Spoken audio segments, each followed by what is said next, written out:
ज्ञान के द्वारा जिसका जन्म होता है। शास्त्र में उसी को कहते हैं जिसका एक होता है भौतिक जन्म माता पिता के माध्यम से और एक आध्यात्मिक जन्म गुरु के माध्यम से। तो माता पिता के द्वारा जन्म इसको बिंदु कहते हैं, बिंदु जन्म। और गुरु के माध्यम से आध्यात्मिक जन्म होता है, उसको द्विज बोलते हैं, दूसरा बार जन्म होता है। वो ऐसे ही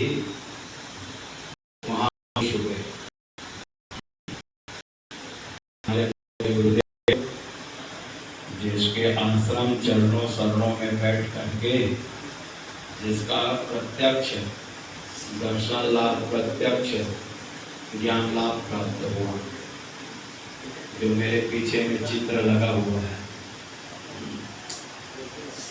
आज के ही दिन जो है गुरुदेव जो है अमेरिका में आज के दिन शरीर छोड़े थे।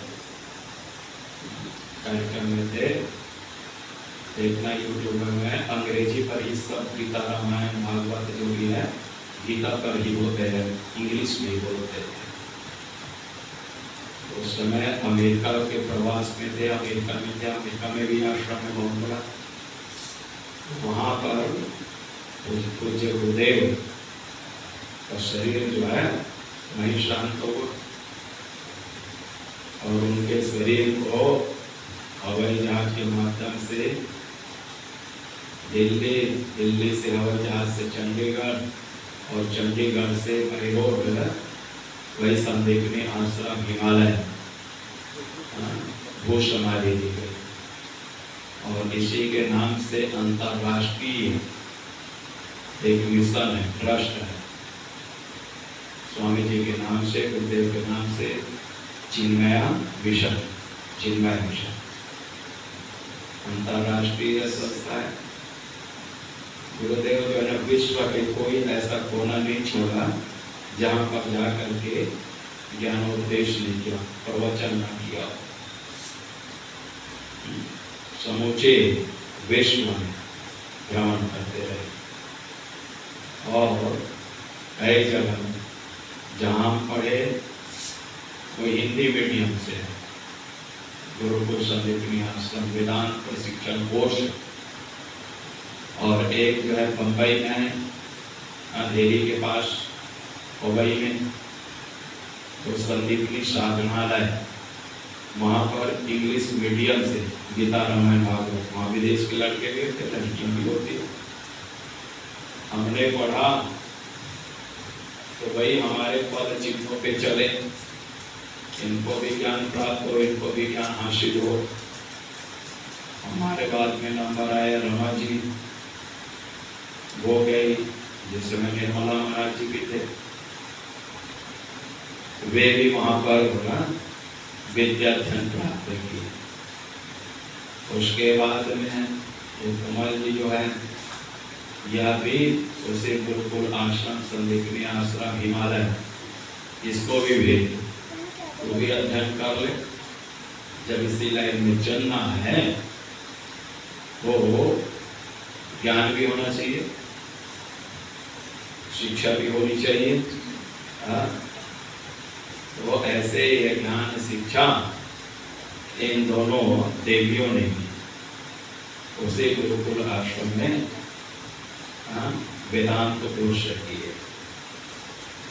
तो कुल मिला करके यहाँ पर 3 लोग हैं, तीनों लोगों ने एक ही गुरुकुल आश्रम संदीपनी आश्रम संदीपनी हिमालय चिन्मय तपोवन ट्रस्ट, वहाँ आचार्य के श्री चरणों में बैठ करके प्रस्थान त्रय ग्रंथों का अध्ययन किए।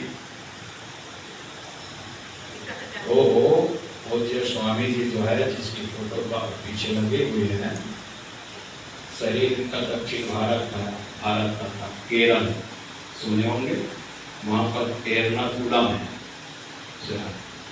तो एर्नाकुलम में तो केरल के हाई कोर्ट के जज थे इनके पूज्य पिताजी, और उनके पुत्र हमारे गुरुदेव थे और उस समय अंग्रेजी अखबार निकलता था लखनऊ से,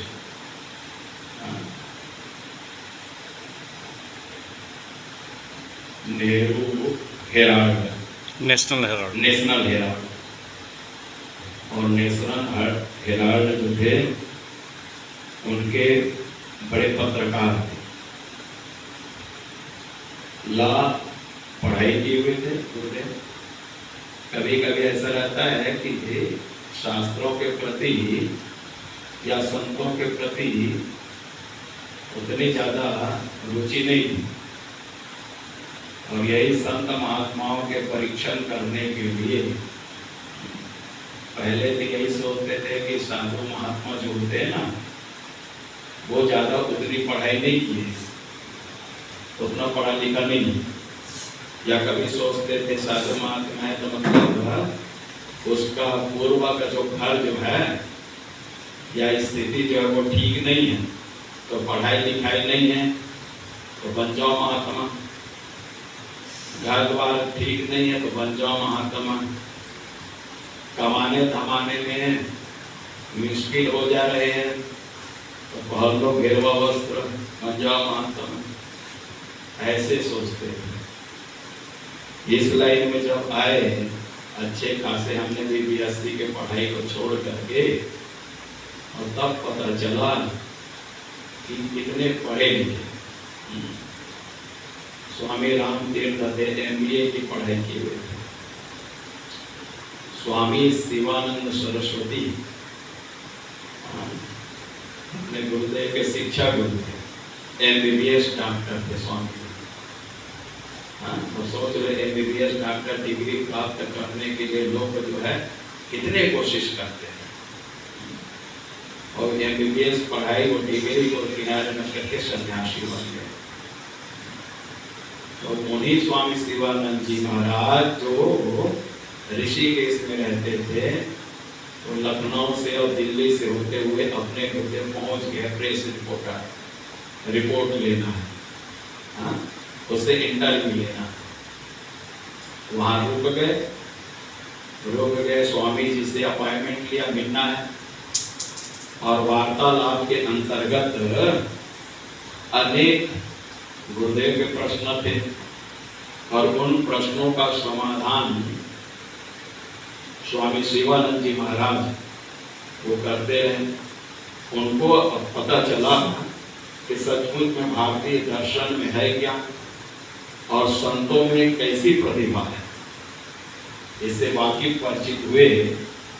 उनके मन में ये बात आई कि हम भी दर्शन शास्त्र भारतीय सनातनी ग्रंथ प्रस्थांतरी ग्रंथों का विधिवत अध्ययन करें। अपने स्वामी जी ने, गुरुदेव ने ये विचार रखे। स्वामी शिवानंद ने कहा कि देखो भाई, मैं पढ़ाता वगैरह तो नहीं, तुमको अगर पढ़ाई करने हैं तो क्या है, ऋषिकेश से और ऊपर हिमालय पढ़ाई उधर जाओ। कहाँ है? उत्तर काशी में। और उत्तर काशी में बहुत पहुंचे हुए संत है, परमहंस है, तपोवन जी महाराज, स्वामी तपोवन जी, उसके पास जाओ। उसके पास पैदल, देखो अपने गुरुदेव जब उस समय युवा थे, तो नाम भी पड़ गया, इसका नाम दे दिया स्वामी चिन्मयानंद जी महाराज। और उसके बाद उत्तर का ऋषिकेश से उत्तर काशी तक पैदल चलते चलते चलते चलते नेशनल हेराल्ड जो थे पत्रकारिता, अंग्रेजी न्यूज़पेपर को सब छोड़ दिए, बोले ये काम करेंगे पढ़ना। तपोवन जी महाराज जी के पास में चले गए। अच्छा भाई, क्या नाम है? फलाना नाम। कहाँ से आए हो? फलाने जगह से आए हो। किसने भेजा है? स्वामी शिवानंद जी भेजा। उत्तर कहाँ से? ऋषिकेश से। क्या करने के लिए? बोले पढ़ाई करने के। क्या पढ़ना चाहते हो? बोले गीता, उपनिषद, ब्रह्मसूत्र ये मैं पढ़ना चाहता हूँ। गुरुदेव बोले तुमने उसके पास से कोई चिट्ठी लिखा कर क्या है, पत्र लिखा कर लाए हो? दिखाओ। बोले बड़ा मुश्किल, मैं तो कोई पत्र लेकर के नहीं आया हूँ। बोले फिर जाओ ऋषिकेश और उससे हाथ से लिखा करके पत्र लाओ कि मैंने इसको आपके पास में भेजा है, तब तो मैं पढ़ाऊंगा। देखो स्वामी जी महाराज ने अपने गुरुदेव फिर उत्तर काशी हिमालय से फिर नीचे पैदल चलते चलते चलते चलते चलते चलते फिर पहुंचे ऋषिकेश में, और स्वामी शिवानंद जी महाराज से कागज में लिखवा करके फिर पैदल चलते चलते चलते चलते चलते कभी गए हो देखना ऋषिकेश जाना, ऋषिकेश से और उत्तर काशी के तरफ में जाना तो बस में कार में जाकर पैदल जाके देखना वहां गए। मतलब क्या है, गुरु जो है शिष्य को पढ़ाना है तो पढ़े, उसका क्या परीक्षण करना है, टेस्ट करना है। जो मैं ज्ञान देने वाला हूँ, जो मैं ज्ञान इसको दूंगा, ये ज्ञान को हजम कर पाएगा कि नहीं, पचा पाएगा कि नहीं, मतलब परीक्षण। उसको पता है कि इसके अंदर में तीव्र जिज्ञासा है, और ये पत्र लिखा करके, ये पत्र लिखाना ये तो एक बहाना था। पत्र लेकर के गए, स्वामी तपोवन जी महाराज ने कहा कि पत्र की कोई जरूरत नहीं, मैं तेरे लगन देख रहा हूं, इतना पैदल यहाँ तक आए, यहाँ से चल करके गए, तेरे अंदर में अगर जिज्ञासा ना होती, छोड़ो ऐसे लोगों को जो है तो वापस लौट जाते, लेकिन तू चल करके फिर आ गया, इससे पता चलता है कि तेरे अंदर में कितनी जिज्ञासा है। लेकिन बेटा बात ऐसी है, मैं तुमको विद्या अध्ययन तो कराऊंगा, देख रहे हो ना, मैं छोटी सी एक झोपड़ी कुटिया हिमालय में इसमें रहता हूँ, मैं अकेला रहता हूँ, अब तू भी रहेगा यहाँ पे। और खाने की व्यवस्था क्या है, ऐसे तो है ही नहीं है कि यहाँ पर कोई गैस चूल्हा है या चूल्हा है। पहाड़ नीचे उतरता हूँ और जा करके किसी गांव में भिक्षा मांगता हूँ और खाता हूँ। छोटा सा ये कमरा है, और इस कमरा में एक छोटा सा एक तखत है, उसी में मैं सो जाता हूँ। तो मेरी शर्त है, तेरे को अगर पढ़ना है तो ये 3 शर्त है। क्या क्या शर्त है? तो पहली शर्त ये है कि तुमको भिक्षा मांग करके लाने हैं, हमको भी खिलाना और तू भी खाना। अब बड़े घर के जो है, बड़े कोठी बंगले में रहने वाले आदमी जो है, जो इतनी पढ़ाई लिखाई किए होंगे, उसको कहेगा कि जाओ कटोरा लेकर के भीख मांग करके ला, तो उसको बड़ा अजीब सा लगेगा। कितना अजीब सा। पहली शर्त यह अगर स्वीकार है तो तुम्हें पढ़ाओ, बोले गुरुदेव जैसी आज्ञा। दूसरी शर्त, तो दूसरी शर्त ये है कि तुमको क्या है, यहाँ पर कोई गद्दा वगैरह नहीं मिलेगा, कोई बेड वगैरह नहीं मिलेगा। क्या मिलेगा? तुमको जमीन में ही क्या होगा, सोना पड़ेगा। यह भी शर्त मंजूर है। देखो, अगर बड़ा फल चाहते हो तो बड़ा त्याग चाहिए, बड़ा ज्ञान चाहते हो तो उसके लिए आपको जो है ना थोड़ा परिश्रम, मेहनत, प्रतीक्षा ये सब करने पड़े। यह भी मंजूर है। तीसरी शर्त क्या है? तेरा भी शरीर केरल का है, मेरा भी शरीर का केरल का है, मुझे भी अंग्रेजी अच्छी प्रकार से जानता हूँ, तू भी अच्छी प्रकार से अंग्रेजी जानता है, लेकिन ना तो मैं अंग्रेजी में पढ़ाऊंगा नहीं, हिंदी में पढ़ाऊंगा। और ये शर्त है, एक बार मैं पढ़ाऊंगा, बार बार पूछने की जरूरत नहीं, ये कैसे हुआ, वो कैसे हुआ। मतलब क्या है, तुमको ध्यान पूर्वक श्रवण करना है। ठीक है, ये सभी शर्त मंजूर हो गए, और पूज्य स्वामी तपोवन जी महाराज अपने गुरुदेव को उसी हिमालय में 8 साल रह करके गुरु सेवा करते हुए, 8 साल कितना होता है, वो शर्त पढ़ाई किए वेद विधान का, और उसके बाद गुरु से अनुमति लेकर के, आज्ञा लेकर के, आशीर्वाद लेकर के, वैसे तो कही दिए थे तपोवन जी महाराज, गुरुदेव ने कहा कि मैं ये जो ज्ञान सीखा हूँ ना, नीचे उतरना चाहता हूँ, हिमालय से नीचे। जैसे गंगा जो है ना गोमुख से उतर करके सारे जन जन को तार रही, वैसे ही वेदों का ज्ञान, उपनिषदों का ज्ञान, गीता का जो ज्ञान है, मैं चाहता हूँ गुरु प्रसादी में सबको बांटूं। तो गुरुदेव ने कहा कि ज्ञान को कौन सुनेगा? इतना लोग जो है ना काम धाम में, घर गृहस्थी में, माया मोह में इतना रचे पचे बसे हुए हैं, कोई सुनना नहीं चाहेगा। वेदांत का ज्ञान, उसको नाचना है, ये कूदना है, उछलना है, ये ज्ञान किसी को नहीं। आराम से जो ज्ञान सीखना है, इसी में तो समाधि मस्त आनंद, अपना उद्धार कर ले, अपना कल्याण कर ले। नहीं गुरुदेव, मेरे मन में ऐसा है कि मैं जाऊं, जाते अनुमति। लेकिन ध्यान देना, तेरे को सुनने वाले अगर 4 आदमी भी अगर मिल गए ना, तब तो तू जो है ना आगे तू गीता सुनाना, उपनिषद सुनाना, और अगर बेटा तेरे को अगर कम सुनने वाला अगर मिल गए तो दरवाजा खुला, फिर वापस तो आ जाए। स्वामी जी वहां से चल करके आए महाराष्ट्र में, पूना में एक बरगद पेड़ के नीचे में बैठ गए। युवा सन्यासी थे, युवा जवान थे, घेरवा वस्त्र थे और अंग्रेजी में प्रवचन। और उस समय कोई महात्मा अगर अंग्रेजी में प्रवचन करने लग जाए तो आदमी सोचते बाप रे बड़ा पढ़ा लिखा हुआ है। तो जो है कोर्ट में जाने वाले बड़े बड़े डॉक्टर है, इंजीनियर है, वो सुन करके देखो उसको पहले दिन ही गुरु ने कहा था 4 से कम हो तो वापस आ जाना, लेकिन उसको जो है ना 5 सुनने वाले मिल गए। बोले गुरुदेव के बड़ी कृपा, कम इज्जत रहे 5 लोग। और धीरे धीरे ऐसे बढ़ने लग गई पूना में तो कोई पूछो मत। सब जो है कॉलेज वगैरह के जो इंडिया पढ़ाई करने वाले लोग अंग्रेजी में बोले थ्रू इतने भीड़ हुए। और उसके बाद में मद्रास में हुई तो जो भक्तों ने फिर एक मिशन बना दिए, क्या चिन्मय मिशन, चिन्मय मिशन। फिर उसके बाद बंबई में एक जो है ना उसने सोचा जो मैं ज्ञान प्राप्त किया हूँ वो और भी इसको ज्ञान को प्राप्त करे, इसीलिए गुरुकुल की स्थापना की। सारी सुविधा सारी फैसिलिटी, गुरुदेव ने सोचा 8 साल मुझे कितनी कठिन तपस्या करना पड़ा है इस ज्ञान को हासिल करने के लिए।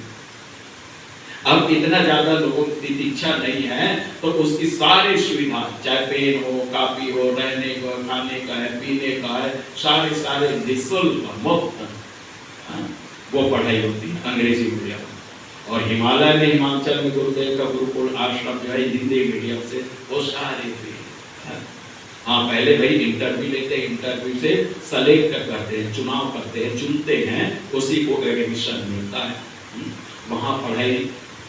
और उसके बाद में कोर्स करने के बाद में अगर चाहे तो उसको ब्रह्मचर्य की दीक्षा दी जाती है।